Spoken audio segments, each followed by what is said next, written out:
Bienvenidos.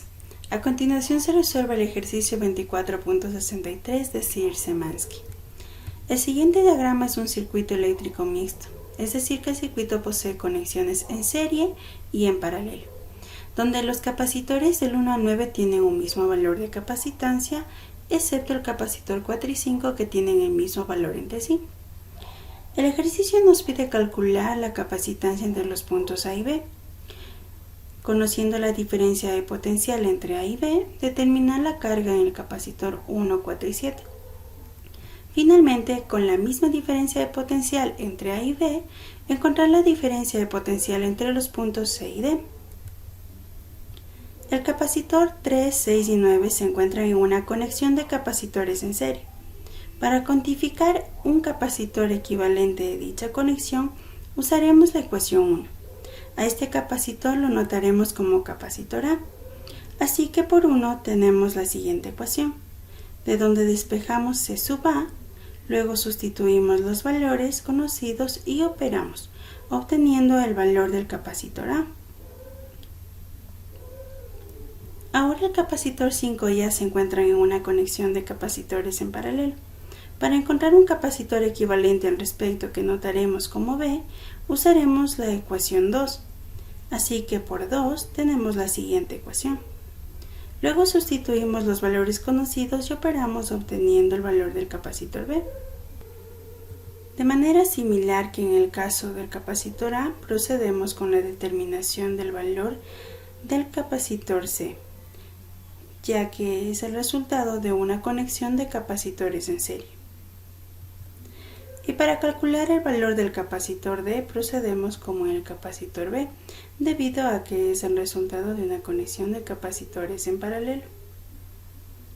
Finalmente, para obtener el capacitor equivalente entre los puntos A y B, usaremos la ecuación 2 para conexiones de capacitores en serie.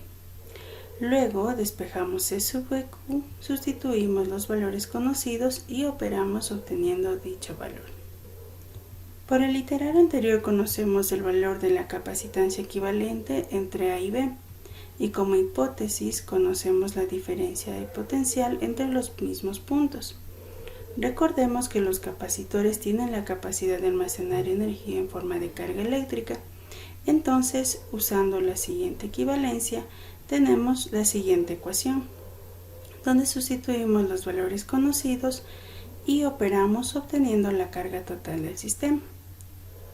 Ahora, si regresamos un paso antes de nuestro diagrama, notamos que el capacitor equivalente es el resultado de una conexión de capacitores en serie, donde la carga tiene que ser la misma en cada uno de estos.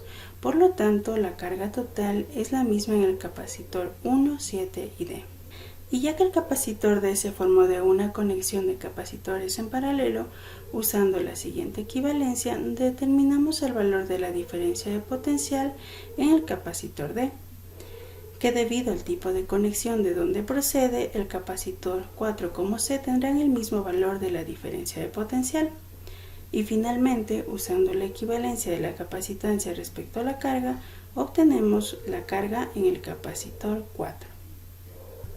Con todo lo anterior hemos hallado el valor de la carga en el capacitor 1, 4 y 7.